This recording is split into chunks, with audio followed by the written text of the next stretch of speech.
best thing you've accidentally trained a pet to do, like a behavior that is specifically from interaction with you and couldn't just be a quirk or learn themselves.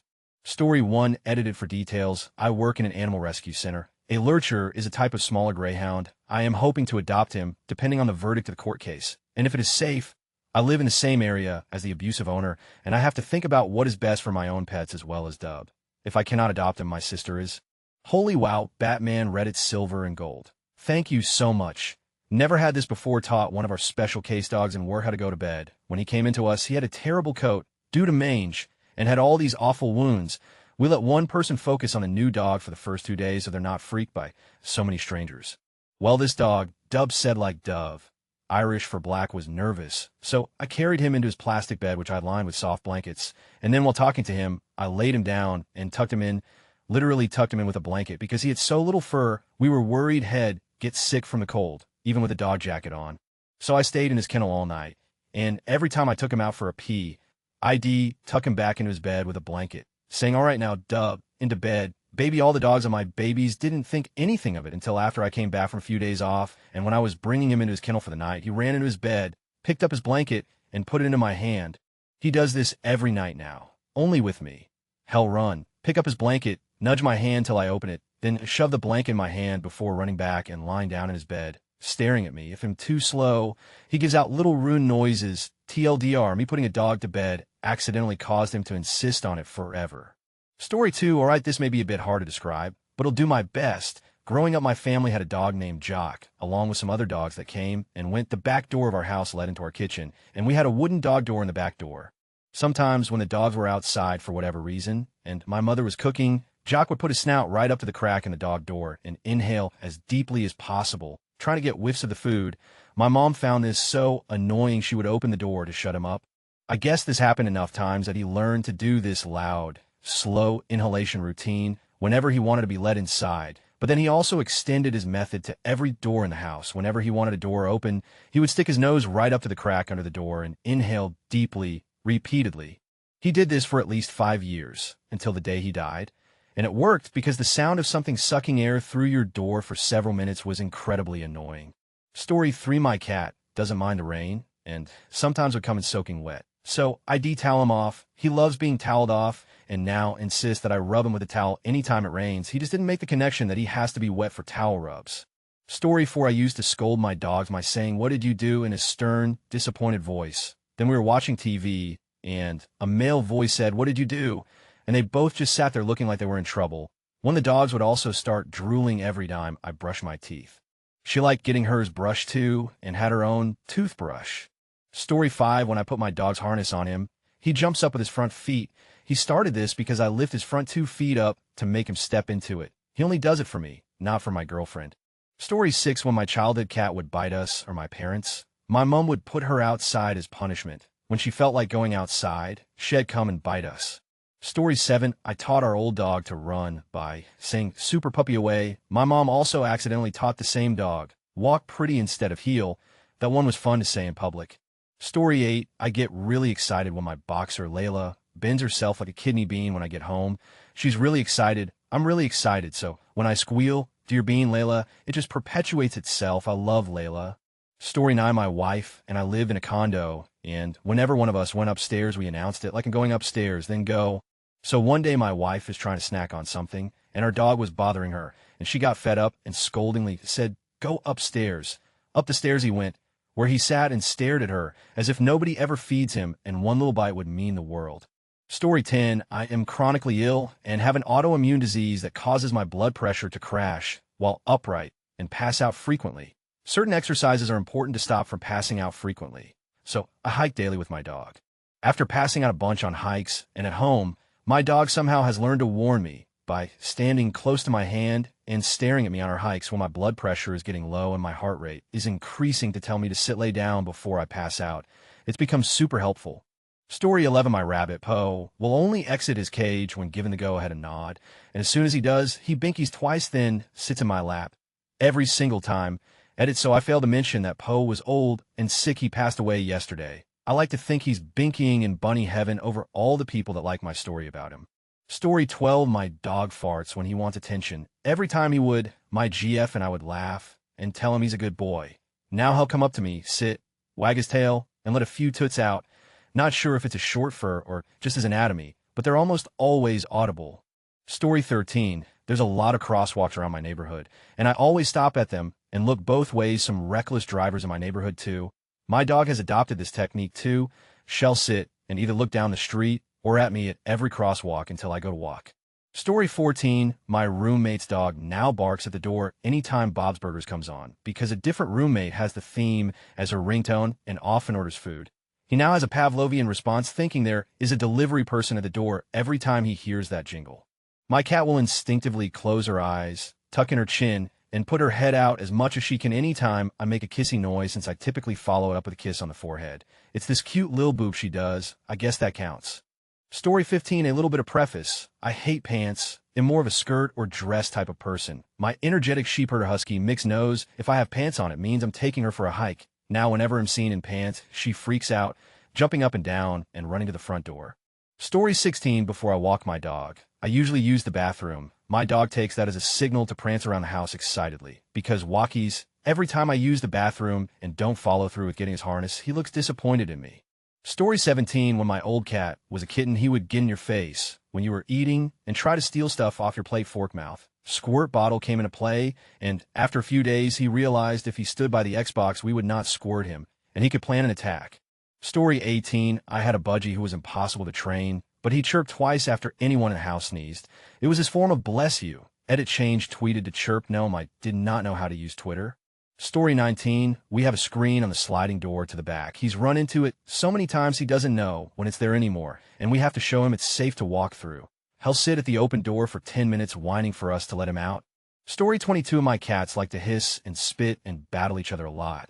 It's annoying, and we feel bad for the older one. So whenever we hear them yowling, we look to the dog and say, "Go check it out," and she runs to break up the cat fight. Story 21, my dog is a retriever, so she likes to hold thing when I get home. Not too uncommon. I started giving her my hat, and after a while she started jumping up to get it. Now I have to kneel down so she can gently pluck it off my head. Adorable. Unfortunately, she loves all hats now, so this poor kid too. 5 to 3 years old, was at a barbecue in my house and decided she wanted to run around with her baseball cap on. Cue my dog running after her, bowling her over, and stealing her hat to bring to me. I was mortified. Edit, thanks for sharing your own stories. And yes, we're working on it, but unsuccessfully. She makes me laugh a horribly less than manly giggle every time, so she thinks it's the best. Story 22, when I put on lipstick, the dog goes in his crate. I could do all sorts of things in the bathroom, but that last step of lipstick, and he knows it's time to get going. Story 23, I've been booping my tiny tabby since she was a kitten. She sits beside me on the arm of the sofa whenever I watch TV, as this usually results in treats. One day, to my joyful surprise, she gently booped my nose with her hand. This overwhelming display of cuteness naturally earned her a treat. So now I'm plagued by boops on the regular. Story 24, tiny one. I used to talk to my dog like he was a person, just sort of chatting about whatever was going on. He was very smart and would listen as though he understood, and did end up learning over 100 commands and even more general words like walk, park, etc. But one that I didn't intentionally teach him, and that surprised me when he demonstrated that he really did understand. I was trying to examine a scratch on his face, and he was being squirrely and trying to avoid my hands. When I got exasperated and said, "Give me your face," at which point he stopped, looked at me out of the corner of his eye, and then deliberately placed his chin in my palm. It absolutely blew me away. He already knew the "give me" command, but he had somehow learned what the word face meant too, and put the dots together. Edit dog tax, his smart face on his birthday cake. Story 25, we used to have rats that were allowed to run around on the sofa when we were watching TV. They were not allowed on the nearby shelves full of hardcover books. We accidentally taught them the word bookcase, which they thought was a verb meaning turn around and scuttle back the way you came. Right now. Mine all also learned their names and the word rat. Rat? OMG top means me. I never make any effort to teach them. They just pick up on what words you use when you pet and feed them. Story 26, my old dog, R.I.P., learned to spell certain words which we didn't want to say in front of her. She would go mental if we spelled out W-E-L-K, L-E-A-D, or O-U-T. I miss her. Story 27, my cat was accidentally trained to go get me when he came in from the rain to get dry. He used to hate being dried, but hate being wet too. So I'd feed him and sneak up and dry him. I'm pretty sure he started to go out in the rain intentionally later on just to get extra food. Unlike his sister, who was dumb as two rocks and once got trapped outside because she went out the door and so obviously couldn't re-enter via the cat flap. Story 28. My dog loves going for rides in the car. She now knows how to spell ride, because we started spelling it to avoid her going crazy every time. She also knows what we mean when we say truck, car, or Yukon now, so she knows which one to jump in. Story 29. When my dog was a puppy, he followed my husband everywhere, including the bathroom, which had a big walk-in shower. After a couple weeks, when my husband would go to the bathroom, the dog would follow him and pee in the shower, eventually going in there whenever he had to go. Wasn't really mad, because at least it wasn't on the carpet. Puppy also taught himself how to use the ice maker to get fresh ice too. He's way too smart for his own good. Story 30. My parents have trained our dog to collect bits of food they have dropped in the kitchen dining room. They shout Hoover, and she comes running looking for the morsel she can eat. So lazy, but so funny. Story 31. I've accidentally trained my mother-in-law's terrier to sit on my shoulder like a parrot. He lets me walk around like that.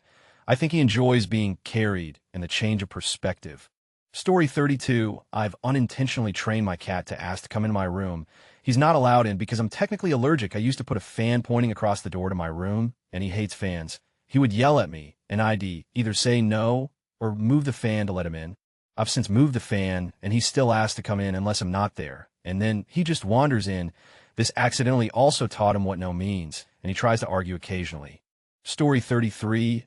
Every morning after I wake up like clockwork, then I take my dog out for a morning walk. Now, every time I flush the toilet after pooping, she gets excited and waits by the front door only after I've decided to hold it until we get back so I can break her of this behavior, which is quite uncomfortable and probably not worth the trouble. Story 34. I managed to teach my cat to kiss people on accident.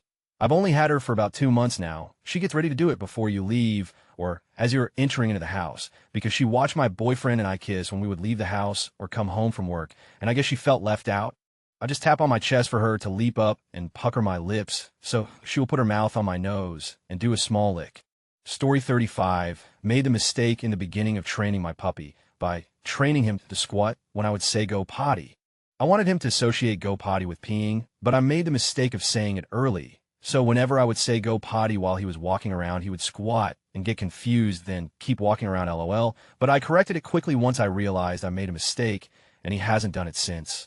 Story 36. My cat learned to use the toilet by himself. My sister and I were in the house and suddenly started hearing water streaming. Went to see what it was to find our cat peeing in the toilet. It was hilarious. He doesn't do it very often, or at least we haven't seen him very often. Story 37. Accidentally taught my dog how to let me know he's waiting for the cat to eat before he does. Every time I crack a can of dog food, our fat old cat would lumber out of her sleeping spot to push my dog out of his dish.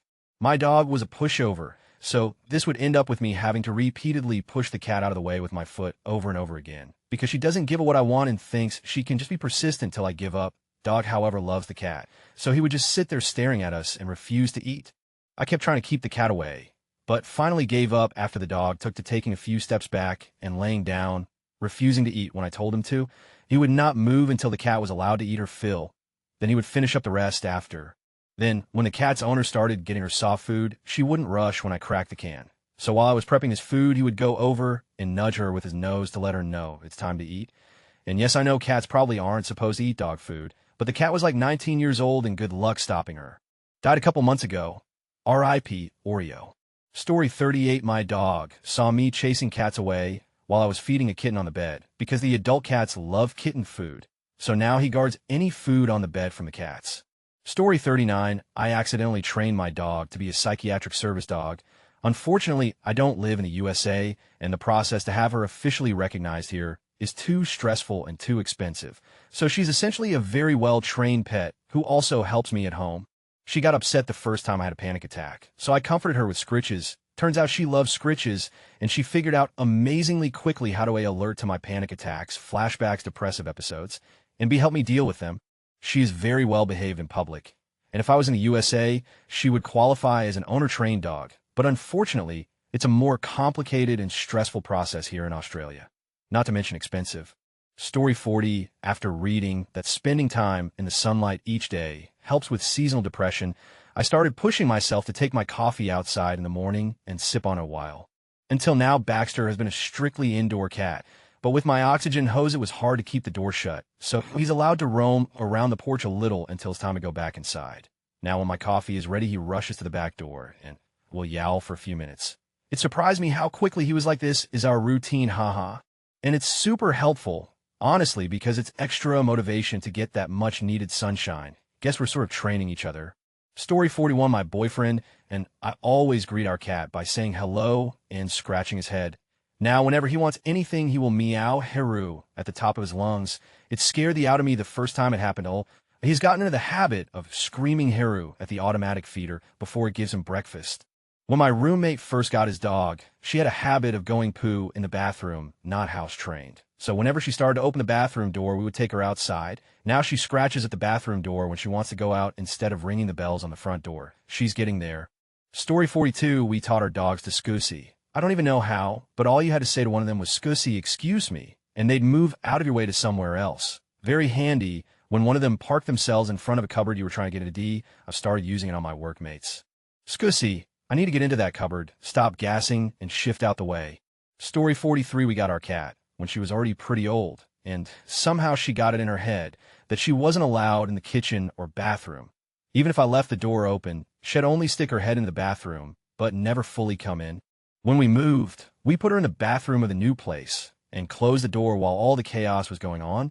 We knew nothing would be going on in there, and that she'd be safe, and we figured worst case, she'd make a mess on the floor that's easiest to clean. Now she's totally willing to come in for pets while I'm in the bathroom. By secluding her in the room for most of a day, we accidentally taught her that she's allowed in. Story 44, my dog Blue is a hunting dog, but is also a huge couch hound and loves cuddling. She sleeps with me a lot, but if she gets in bed before me, she takes up the entire bed. I usually make her sit, let me get in bed and get comfy, and then she can come up.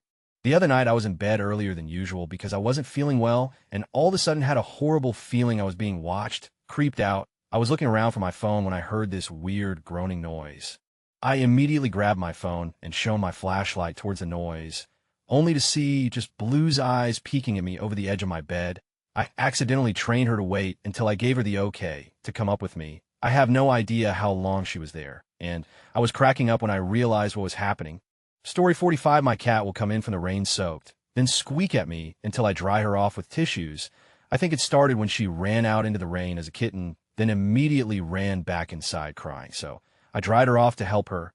Instead of learning not to go outside in the rain, she seemed to learn it didn't matter since I'll be here to dry her off after a quick dash. Story 46, my oldest pet rat would always chitter loudly and stare at me when she wanted my attention. I've recently noticed my younger rats learning from her to do the same thing when they want attention. It's adorable, and I hope they keep passing that on through the generations of rats. Story 47, my friend's dog thinks that when you clap, it's a toy, so we clap, and he runs toward one of us, so we throw the clap, then someone else claps, and the dog runs toward them. Story 48, one of my corgis likes to get my attention when we're sitting anywhere in the house by standing upright with his paws up in the air. He will wait there for as long as he possibly can until we pet him. Story 49, I had a dog who would come running if he heard a light clatter in the kitchen followed by me swearing. He knew it meant I dropped something, likely involving food. Story 50, my dog learned how to open my sister's bedroom door because I would always leave it closed but not latched, so there wasn't a crack, but I could push it open with my elbow or knee, and she saw me opening it with my elbow, knee, head, back, etc., and started pushing it open with her head. The sad part is that when we're both in there, we close it all the way, and how we know she wants to get in is we hear her head hit the door. Story 51, my favorite thing to eat in the mornings is sausage biscuits. I don't have the time in the mornings to make them, so I buy 4 or 5 from Hardee's and microwave them in the mornings. After I microwave them, I get a glass of milk and eat them at the bar. My dog Sniffy has now learned that the microwave in the morning means it's sausage time. So when she hears it, she goes and sits at the bar. She's also blind in one eye, so there have been times I've went to the couch rather than the bar, and she would still sit there all morning, not knowing I'd walk past her. But I love little Sniffy, and I don't know what I would do without her. She is very expressive with her face, and it's always obvious that she's sad if she doesn't get any sausage in the mornings. She has many other odd habits like this one too. Story 52, I used to have a rabbit, waited for us to let him out too, never pooped in the house. In fact, we went out for almost 2 days, more than 24 hours, kept his food and water in house, thinking that if he poops inside, we'll just clean it. As soon as we opened the front door, he ran out and relieved himself in the lawn. House was still sparkly clean. Unfortunately died some months later when a cat scared the Jesus out of him. Story 53, since a puppy, I would completely ignore my dog when I'm eating. I don't want a dog staring or begging. It didn't take him long. Now, whenever I eat, he will just do his own thing. Never once have I seen him stare at anybody while they eat. Story 54, we have a people-pleasing dog and two cat brothers who do not give about rules. The cats like to go on the dining table. My husband hates cats on tables. We tried everything. Positive reinforcement for not going on the table was a joke, and all the options like rattle cans and squirt guns just caused them to watch us while walking on the table and jump off if we reached for the can squirter. My BIL mentioned that we should ooh the cats when they do something wrong. You make a sound kind of like the ones kids make when watching someone get in trouble with the teacher. Lo and behold, the cats do not like this sound and immediately stop doing whatever they were doing, all without us having to reach for something. Table walking went down about 50 with this new technique. But then our awesome dog, who is buddies with the cat, started to regulate for us. She knows the cats are being naughty when we make that sound. So she started regulating for us. She runs at the cats and chases them away from whatever they're doing when we make the sound. I can now sit in my room playing video games, and when I hear the thud of kitty paws, I say, ooh, and the dog races through the house to correct the situation. Table walking is down to record lows, and it worked for cats doing anything they aren't supposed to do, and all the animals still cuddle, as long as the cats are being good. Story 55, we were working on training our dog, Scipio, to come inside when called, but what actually ended up happening was we trained our other dog, Magnum, to ask to go outside just so he could corral his brother inside so they would both get treats. He was asking to go out every 10 minutes when we caught on to his hustle. Story 56, not accidental, but I trained a parrot to quack like a duck before. Another one that was accidental, but with our toddler son instead of a pet, had very frequently tried to do stupid or bad things and would run and yell out his name. So he started to say his name right before doing something bad. Story 57, Cooper loves horses. If we go in a car, I try to pass all the horses we can. He knows where the standard ones are at this point. Sometimes we're on a new drive, and I see horses, and he clearly smells them, but is looking on the wrong side of the car. I say, Cooper, other side, and he immediately knows to run to the other side of the back seat and look out the other window. The poor dog Karma that sits in the middle gets rather annoyed at being stomped on. Story 58, my parents' cat, when I was younger, learned to listen for how many times our microwave oven beeps. I'd usually open it before the third beep, so if that beep didn't come, it'd come waltzing out there meowing at me for food. Story 59, when I was still living with my parents, my dog would sleep in my room. At night, when I was ready for bed, I would say bedtime, and she would get up and run into my room. I miss those days. Story 60, my dog used to Nazi salute whenever I entered the room. I taught her how to high five and shake paws, but apparently she didn't understand it was linked to the command shake. She seemed to have got it in her head that putting her paw in the air equaled treat. So eventually her paw just regularly shot up to attention anytime I came near. What was hilarious was the severity of the movement and stiffness of her paw when she'd do it. It wasn't just waving her paw about in the air. It was definitely more a salute than anything. I wish I had photos of it. Or just her in general. I've never been big on pictures, but I really regret not capturing more of that goofy dog. Story 61. Sometimes when I grab a few extra fries that I can't finish, I give them to the dog. Usually once my mom leaves the room, I used to just set them on the floor and head gobble them up. Now whenever we have fries, he does a flying leap onto the couch the second my mom gets up to take her dishes to the kitchen. He just sits up there and waits, knowing he'll share my food, LMAO. Story 62, I have rats, and a while ago my daughter caught lice, and obviously me too, so when I had Bobby on my shoulder I started scratching my head, and he would search my hair and everywhere. One day, on our daily routine of him in my shoulder, I noticed in a mirror he was eating something, and he was eating them, leaving my head clean. Now every time he's in my shoulder and I scratch my head, he tries to find the little creatures. I love Bobby and Mike. Rats are genius. Story 63, my parents taught their dogs to ring a bell when they need to go outside. My dog, who is 10, and I moved in with him recently, and she has learned that every time I hear that bell I get up, and I give my parents' dog attention and put them outside. She doesn't really understand that the bell means to go outside, but rings it to get my attention.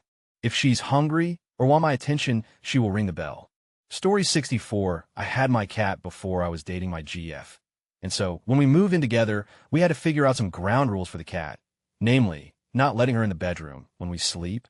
I was originally in a studio apartment, so it wasn't much of a choice before, but we recognized it'd be better for us all to not have her jumping on our faces, because a pigeon is on the fire escape. The first night wasn't too bad, some mews and cries from the cat, but nothing super unusual, same the second and third night. A few half-hearted yells, and accepting she had the apartment to herself that night. The fourth night, the wailing she did. It sounded like the last time she had a fur ball. It was a really gross one, and my immediate reaction was to go get paper towels and prepare for the worst. As soon as I opened the door, the anguish cries stopped and she plopped down, almost asking why I was out there. It's been over a year, but once in a while she'll go for that awful, horrible wailing, as if she's gonna. And we just ignore it now. I answer once, though, and that was all she needed. Story 65, my cat pokes my nose with a single claw to wake me up in the morning, either because my alarm is driving her mad, or she's hungry. Every morning, 7:30 a.m. on the dot, she's sitting on my phone and boops me on the nose. If I don't wake up immediately or pretend to sleep, she gives a huff of frustration and tries again with 2 boops. Story 66. Oh, my mom would come over to get me, and if we were in her house, I took my dog a lot, because she has his sisters. Now, when she comes over, he tries to follow her out the door when she leaves. Story 67. I make my cat wear a collar when he goes outside. So now when I get his collar and clack it together, he comes running because he knows that he's about to be let outside. Story 68. When my dog was young, I would lift her front feet to put her in a harness or a sweater. Now she lifts her feet and puts herself into a harness or sweater.